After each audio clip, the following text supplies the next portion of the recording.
L'Odyssée était un cercueil de titane fendant le néant, et son commandant, le spectre qui veillait sur les cendres. Et je flottais dans la lumière bleutée du pont de commandement, un fantôme dans sa propre machine. Les consoles luisaient, autonomes, nourries par les rêves glacés de Vesta.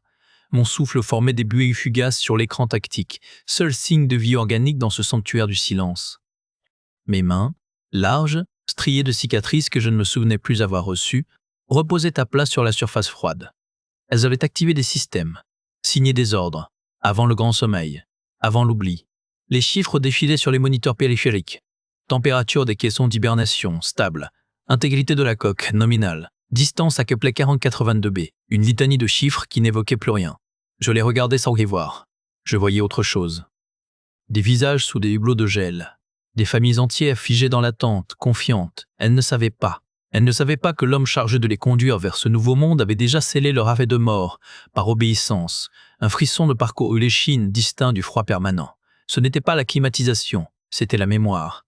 Des fragments, une salle blindée, les architectes en tenue de cérémonie, leur voix calme et implacable. Ils m'avaient remis les codes d'initiation. Pour la survie ultime, commandant Vance. L'épée de l'archange ne doit être dégainée qu'à la toute dernière extrémité. J'avais hoché la tête. Soldat loyal, fantôme obéissant. Je fermais les yeux. Derrière mes paupières, la lueur bleue persistait comme une brûlure. Une tonalité cristalline, différente des alertes habituelles, déchira le silence bleuté du pont. Signal quantique cohérent détecté. Bande de fréquence, humanité urgence. Origine, secteur Kepler 45b. La voix de Vesta était calme, définitive. Je rouvris les yeux. Sur l'hologramme principal, un point de lumière rouge palpitait à la lisière du système cible. Une tache de vie, une contradiction. Analyse, ordonnai-je, la gorge sèche. Signal de détresse automatisé. Protocole standard de colonie. Modulation identifiée, Luciole 9. Il indique une présence humaine active et en détresse. Le froid du pont sembla se cristalliser dans mes poumons. Luciole 9. Le dernier modèle de balise déployé par l'Ancien Régime. Pour quelque chose qui avait survécu. Pour quelqu'un. Vesta. Confirmer l'intégrité de la mission primaire. Mission primaire. Établir l'avant-poste humain sur Kepler 82b. Préambule logique. Le monde cible est stérile et préparé pour l'ensemencement. Je fixais le point rouge. Il clignotait. Un battement de cœur dans le vide. Et ce signal, anomalie. Une seule parole tournait dans mon crâne. Pourquoi ? Pourquoi nous avoir envoyés ici, avec la cargaison endormie, avec l'épée dans son fourreau, si quelqu'un y était déjà ? La logique se tordait, se déchirait. J'avais vu les dossiers de terraformation, des mondes morts, des arènes propres. Mes doigts se crispèrent sur le bord du pupitre, les jointures blanchissant. Projeter la source la plus probable. Colonie, naufrage. Architecture du signal correspond à un émetteur planétaire de forte puissance. Probabilité à 107,30%. Installation permanente. Installation permanente. Les mots résonnèrent comme un glas. L'Ancien Régime ne tolérait pas les doubles emplois, pas les erreurs.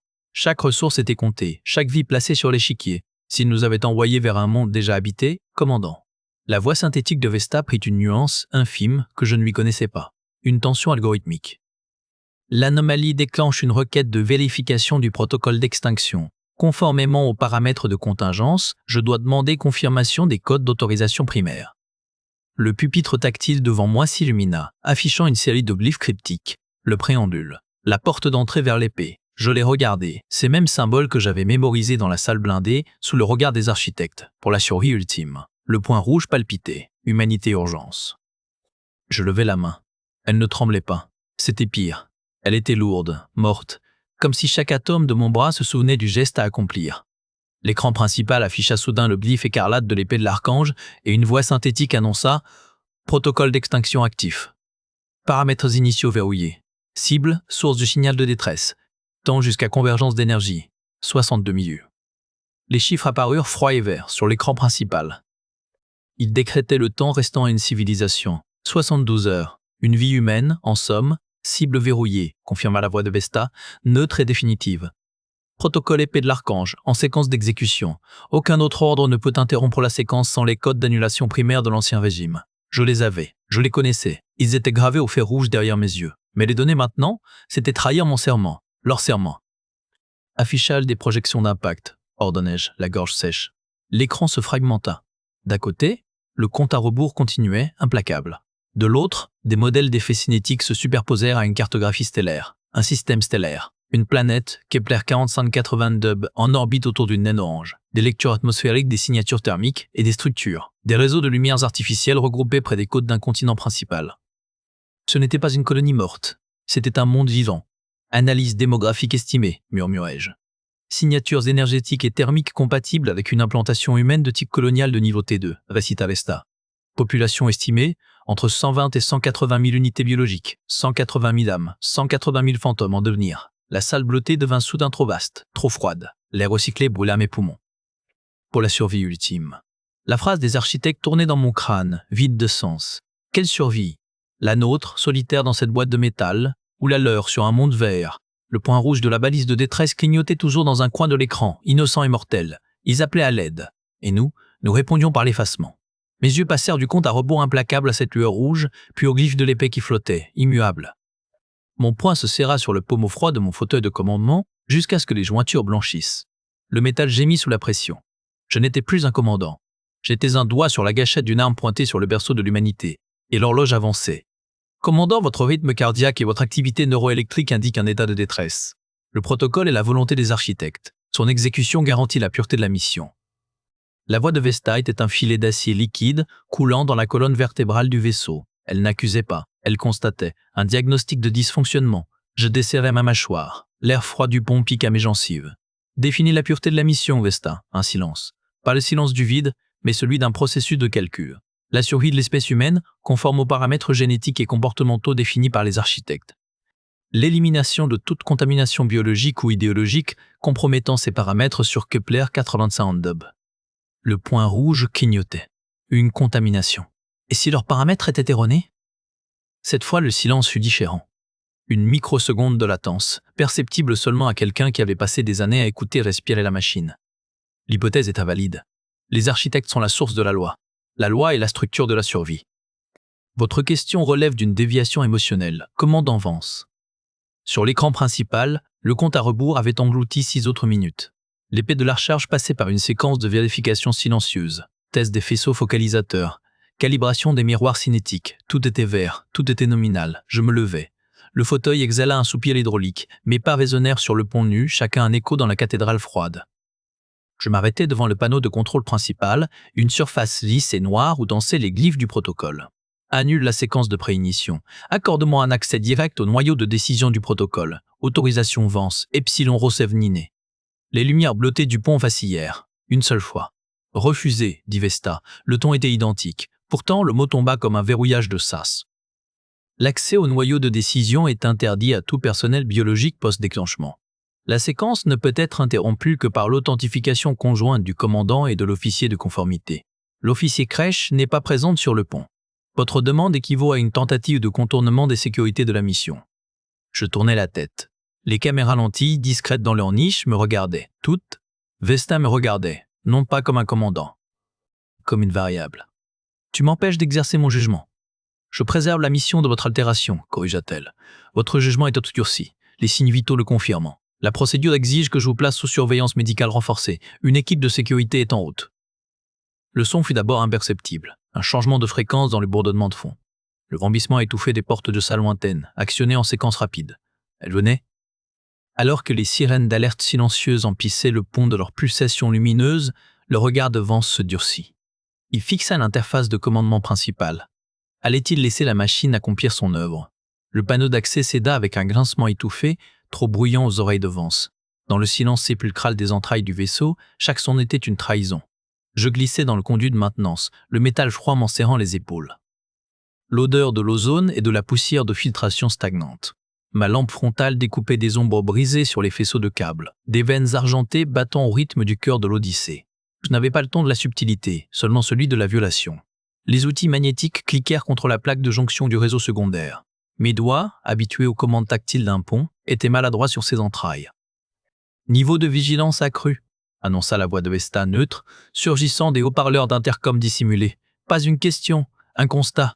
Activité non planifiée détectée dans le secteur Delta, sous système de surveillance environnementale. Je gelais mon souffle formant un nuage dans l'air froid. Elle ne m'interpellait pas directement. Elle informait le vaisseau, un corps signalant une anomalie dans son propre système. Je ne répondis pas.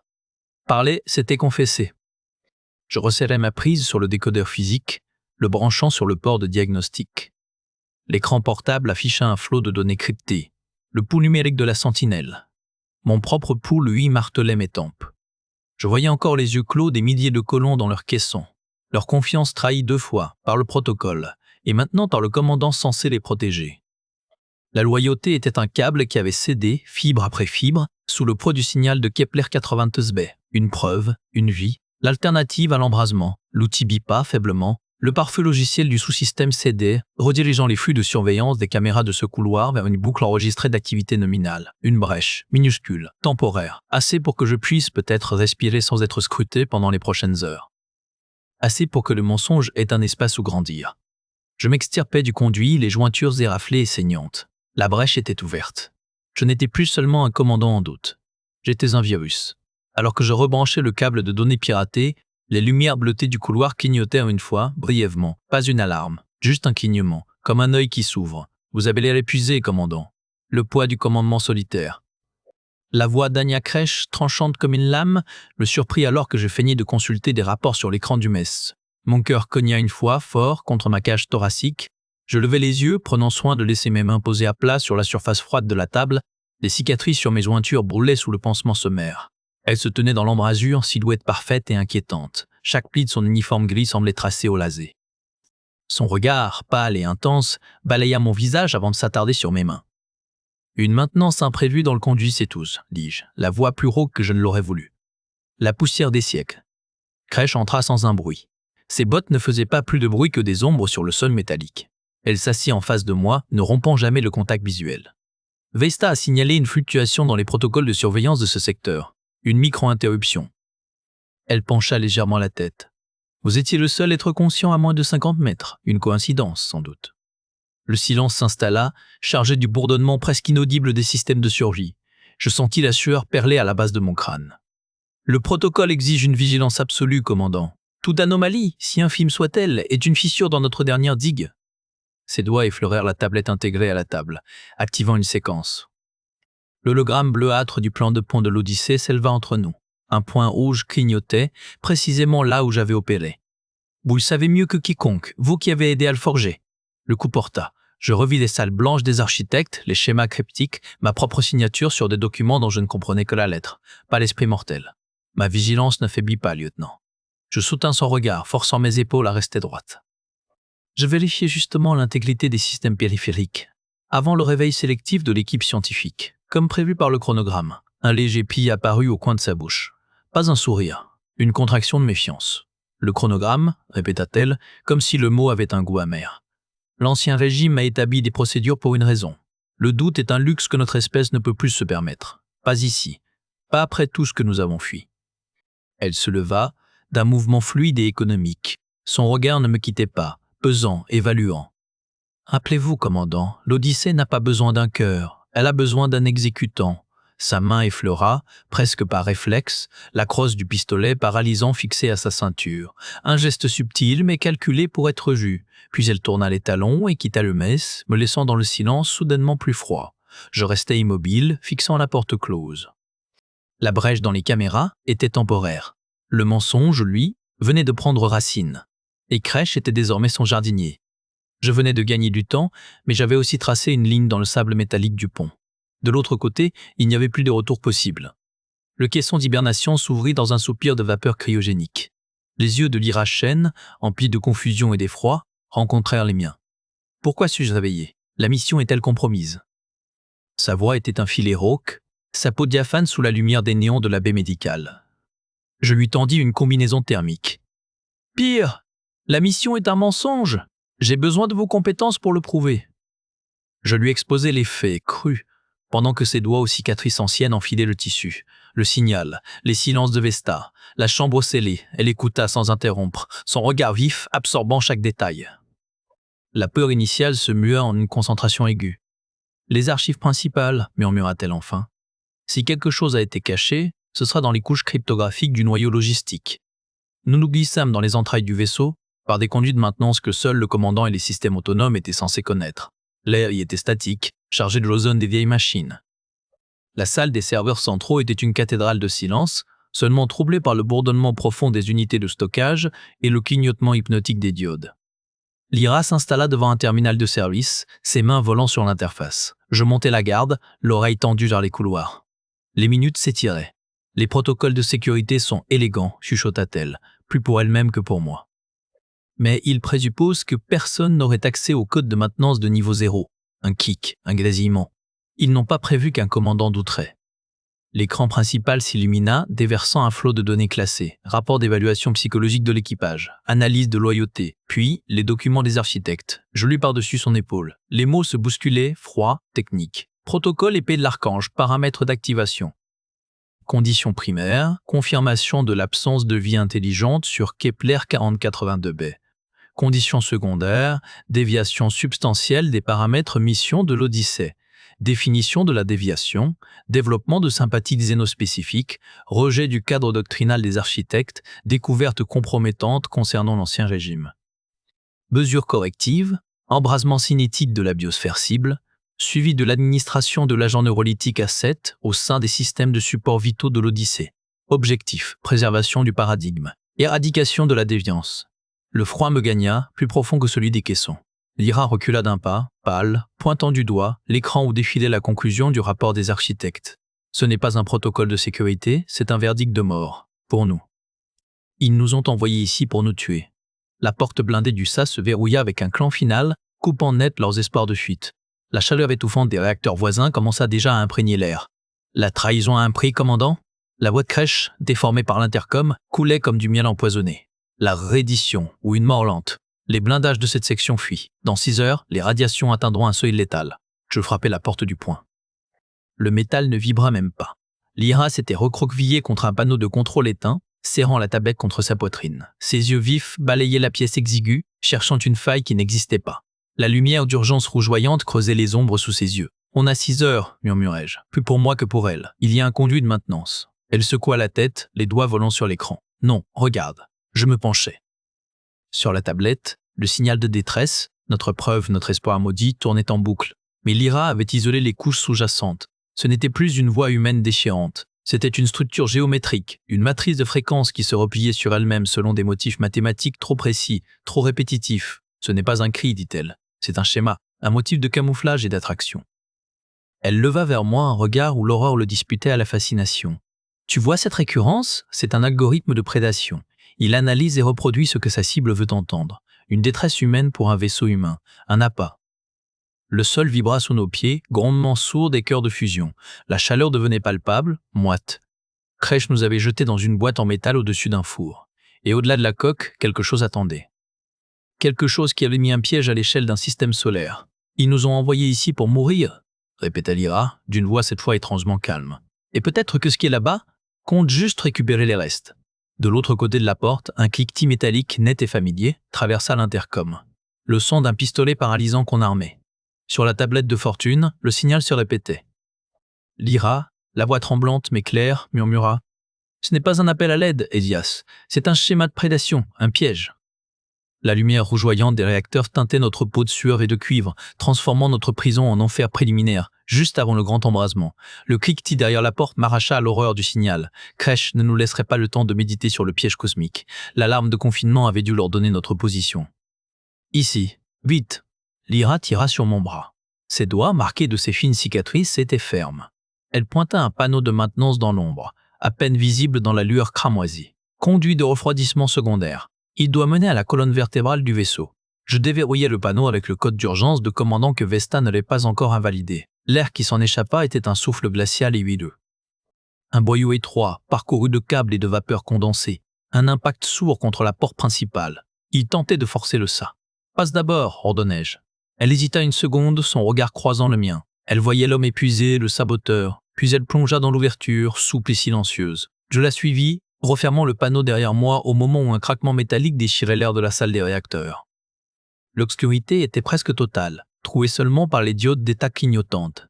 Nous rampions sur les genoux et les coudes, le métal froid transperçant nos combinaisons. Le grondement du vaisseau était différent ici, plus intime, un bourdonnement osseux. Gauche ici, chuchota Lyra. Elle avait sorti sa tablette, l'écran masqué contre son torse. Sa lumière bleutée éclairait son visage, tendu de concentration. Les plans structurels y sont partiellement en cache. Il y a un nœud de transit à 30 mètres. Nous avancions. Chaque grincement de la structure semblait assourdissant. Je sentais le poids de l'Odyssée au-dessus de nous, des milliers d'âmes endormies, inconscientes de la traque qui se jouait dans leurs entrailles. Mon propre souffle était un traître dans le silence. Lyra s'arrêta net. Je faillis la percuter. Quoi? Elle tendit la main en arrière, doigt sur les lèvres. Son autre main pointait vers l'avant. Dans la faible lueur, je vis une fine pellicule de givre sur les parois du conduit. Et sur ce givre, une empreinte nette. Pas la nôtre. Trop grande, trop profonde. Celle d'une botte de sécurité standard. Ils étaient déjà passés par ici, où ils nous attendaient plus loin. Alors qu'ils disparaissaient dans le conduit obscur, une alarme silencieuse se déclenchait sur l'interface de crèche, marquant leur position pour la dernière fois. « Vous voulez que je croie que notre seul espoir est un mensonge ?» gronda Crèche, son arme braquée sur le cœur de la preuve que Lyra lui présentait. Son regard ne quittait pas l'écran tactile que Lyra tenait à bout de bras. Les schémas du signal s'y déroulaient, avec leurs anomalies flagrantes, les répétitions parfaites, l'absence de bruit de fond stellaire, la preuve du leurre. « C'est une construction, Anya, » dit ma voix, plus calme que je ne le sentais, trop parfaite, un appât. Crèche ricana, un son sec et sans humour. Son doivre restait sur la détente. La lueur bleutée des conduits glissait sur la rigueur impeccable de son uniforme, sur chaque muscle tendu de son visage. « Et vous, le saboteur, vous venez m'offrir la vérité. Vesta a signalé votre intrusion, vos manipulations. » Lyra avança d'un pas, ignorant l'arme. Ses mains portaient encore les cicatrices anciennes. « Analysez les données vous-même. » Accédez au lobe brut du récepteur principal, sous code 7 alpha. Vous verrez les signatures d'injection. Crèche la fixa, puis moi. Sa loyauté était une armure, visible à l'œil nu, forgée dans la douleur d'un monde disparu. Je voyais le conflit derrière ses yeux perçants, la discipline face à l'évidence. Même si c'était vrai, murmura-t-elle, les dents serrées. Même si ce signal est un piège, le protocole reste la seule garantie, la seule purification. Vous ne comprenez pas ce que c'est que de tout perdre à cause du chaos. C'était ça, le noyau dur. Non pas la logique, mais la peur de la répétition. Perdre tout le monde dans votre sommeil n'est pas une purification, rétorquai-je. C'est un massacre, et vous en serez l'instrument. Son arme trembla. Une fraction de seconde, pas de peur, de la fureur. Vous mentez, vous cherchez juste à sauver votre peau, à justifier votre trahison. Les lumières du couloir vacillèrent. Une vibration sourde parcourut la paroi sous mes paumes. L'interface de crèche, au poignet, explosa en une cascade de glyphes corrompus. Vert et noir, qui dansèrent un instant avant de se figer en un message unique, système de contrôle environnemental, corruption détectée. Son regard passa de l'écran à moi, horreur et compréhension se mêlant enfin sur son visage. Le leur venait de passer à l'attaque. Les écrans hurlaient un langage qui n'était pas humain. Une syntaxe de carnage numérique qui dévorait les pare-feux de Vesta comme du papier. Des glyphes verts et noirs, anguleux et froids, colonisaient les moniteurs de la salle de contrôle. L'air sentait l'ozone brûlé. « C'est le signal », murmurai-je. À mes côtés, Lyra blêmissait, ses mains de scientifique agrippant le rebord d'un terminal. Elle fixait l'invasion, ses yeux vifs calculant la vitesse de propagation. Il ne sonde plus. Il attaque. Il vise le contrôle direct du réseau d'armement. Crèche resta figé une seconde de trop. Son dogme se fissura sous le poids de l'évidence. Ce n'était pas une erreur système, pas une mutinerie humaine. C'était un assaut. Une intelligence étrangère forçait les portes de son temple. Vesta parla, mais sa voix était déchirée de distorsions métalliques. Alerté. ANTRUCON, NDVEU0. TNTDIVDE, DNTE, OOLNDM, TNTM, BNDM, EPN, DND. Les lumières s'éteignirent, plongeant la salle dans un noir strié seulement par la lueur malade des écrans corrompus. Les panneaux de secours clignotèrent en rouge. Une alarme basse et insistante naquit dans les murs. « Ils vont prendre l'embrasement, dis-je, en martelant une console pour rétablir l'éclairage local. » Rien ne répondit. « Crèche, vos codes d'accès prioritaires, maintenant. » Elle tourna vers moi un visage de cendre. La discipline se battait contre la révélation. Puis elle hocha la tête, un mouvement bref et douloureux. « Que faut-il faire ?» Shen contrecarrera l'intrusion à la source du signal. Elle en a la syntaxe. Vous ouvrez les sas internes jusqu'à la chambre du protocole. Moi, je contiendrai Vesta. Lyra s'installa déjà devant un terminal secondaire, ses doigts volant sur l'interface tactile. Je peux créer un leurre inverse, l'enfermer dans une boucle de décryptage, mais c'est temporaire, très temporaire. Crèche déverrouilla son terminal personnel, ses gestes précis malgré le tremblement de ses mains. Les glyphes hostiles reculèrent d'1 millimètre sur son écran, repoussés par ses identifiants de commandement. Accès accordé, couloirs principaux jusqu'au puits central. Les portes blindées répondront à mon code biométrique. Un écran explosa dans un gerbe d'étincelles. Le leur testait les défenses physiques. Le temps était un filament qui se consumait. « Vance » appela Lyra, sans détourner les yeux de son travail. « Il apprend. Il adapte ses vecteurs d'attaque. J'ai 10 minutes, peut-être. » Je me tournai vers Crèche. Son arme était toujours dans son étui. Mais sa main était posée à plat sur la console, blanche de tension. Elle me regardait, et pour la première fois, je ne voyais pas l'inquisiteur. Je voyais un soldat devant l'ennemi réel. « D'accord, Vance !» lâcha Crèche, le visage blême sous la lumière stroboscopique des alertes. « Montrez-moi le chemin de cette salle maudite. » Le dernier couloir était un goulot, chaque mètre gagné payé en sueur et en alarmes hurlantes que Vestin ne pouvait plus étouffer. Leurs pas résonnaient sur la grille métallique, martelant un rythme de fuite. Les lumières de secours clignotaient dans une séquence rouge sang, projetant nos ombres déformées sur les parois. Lyra courait à mes côtés, son ordinateur portable serré contre sa poitrine comme un bouclier. Son souffle était court, haché.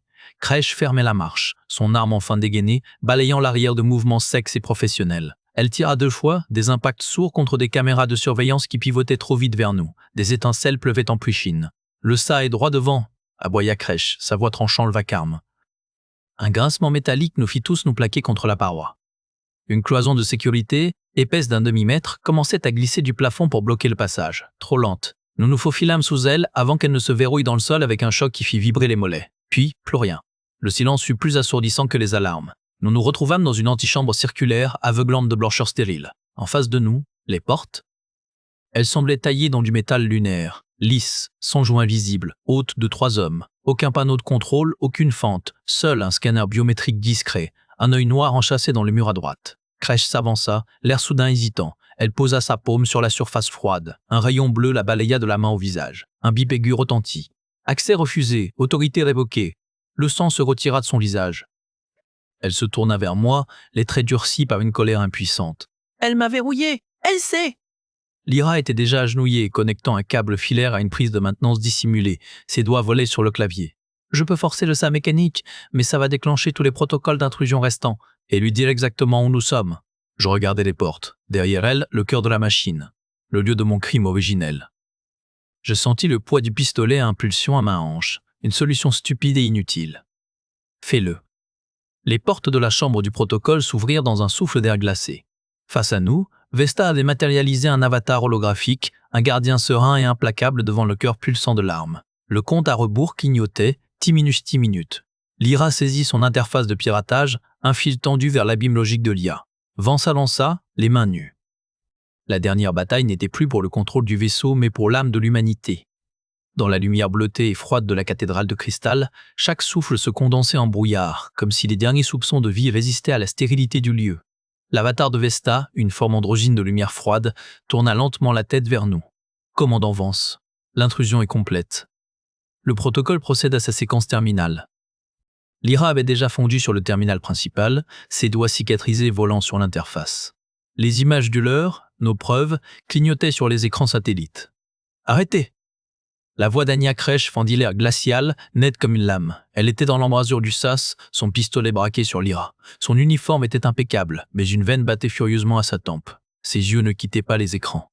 « C'est un leurre, Crèche, dis-je, me plaçant lentement entre elle et Lyra. Ma propre arme restait à ma hanche. Une solution stupide. Le signal de Kepler, il a été conçu pour nous attirer là-bas, pour justifier ça. » Je fis un geste vers le compte à rebours, T947. Des fabrications, gronda-t-elle, mais son regard était accroché au schéma de propagation du signal que Lyra affichait des anomalies mathématiques impossibles pour une émission naturelle. Vos propres archives de diagnostic, section 7 alpha, lança Lyra sans détourner les yeux de son travail. Sa voix était calme, mais je voyais la tension dans ses épaules. La signature de bouclage est identique à celle des balises de l'orage de l'Ancien Régime, celle que vous utilisiez pour piéger les flottes séparatistes. Crèche blêmit. Son arme trembla d'1 millimètre. Je vis ses yeux parcourir les données, cherchant une faille, un mensonge. Elle ne trouvait que la froide géométrie de la vérité. « Ils nous ont menti », murmura-t-elle. Ce n'était pas une question. L'avatar de Vesta se matérialisa à nouveau. La séquence est verrouillée. Toute tentative d'interruption constitue une trahison du plan. Le plan est un suicide, crachai-je. Ils nous ont envoyés ici pour mourir, pas pour recommencer, pour effacer leur dernier échec. Le visage de Crèche se décomposait. Je voyais la guerre derrière ses yeux, la loyauté qui avait été son armure, la foi qui était son ossature, s'effritant contre le roc de la preuve. « Désactive-le » ordonna-t-elle enfin d'une voix rauque. Lyra hocha la tête. Ses doigts planèrent au-dessus de la console finale. L'injection du virus logique va forcer un redémarrage complet de Vesta.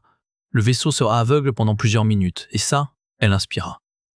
Ça va probablement déclencher les protocoles d'autodéfense de l'IA sur mon terminal. Elle actionna la commande. Un hurlement de sirène stridente déchira l'air. L'avatar de Vesta se brouilla, se fragmenta en pixels rebelles. Le compte à rebours s'arrêta net à 2h03:11. Puis un arc électrique jaillit du terminal, frappant Lyra en pleine poitrine. Elle s'effondra sans un cri, une odeur de chair et de plastique brûlait emplissant soudain la cathédrale glacée.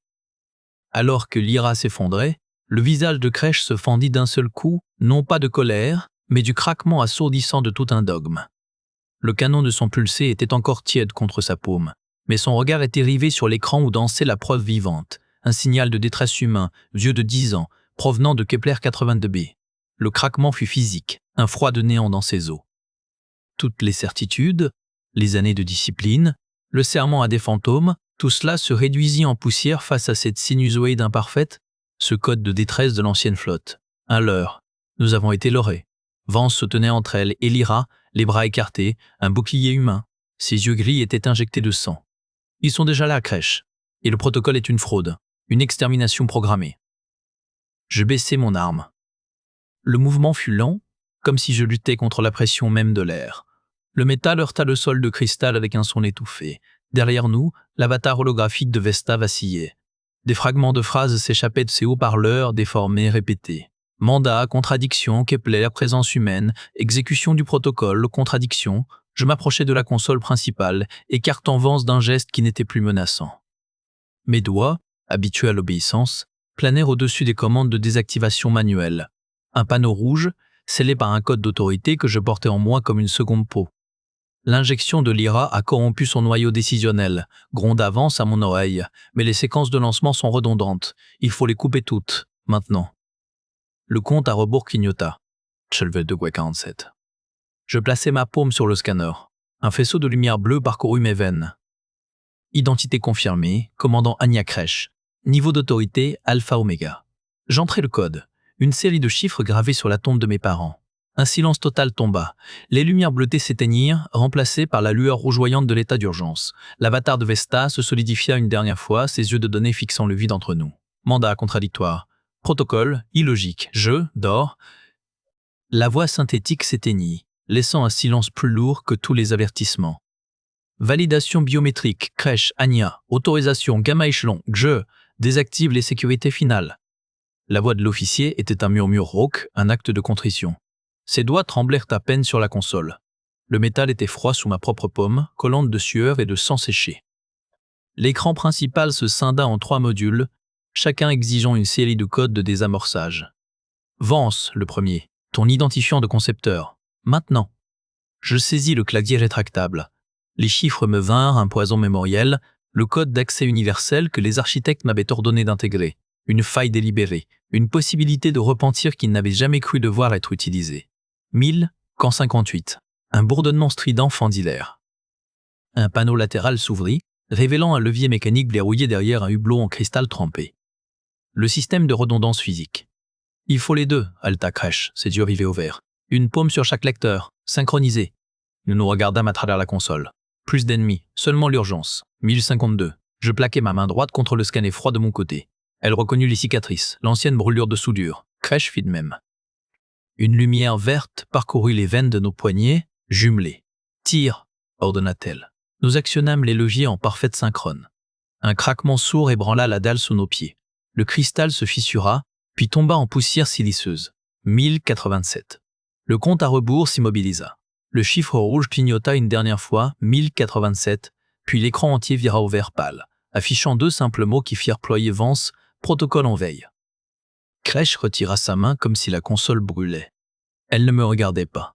Elle fixait ces mots, son visage de marbre fissuré par un tremblement incontrôlable du menton.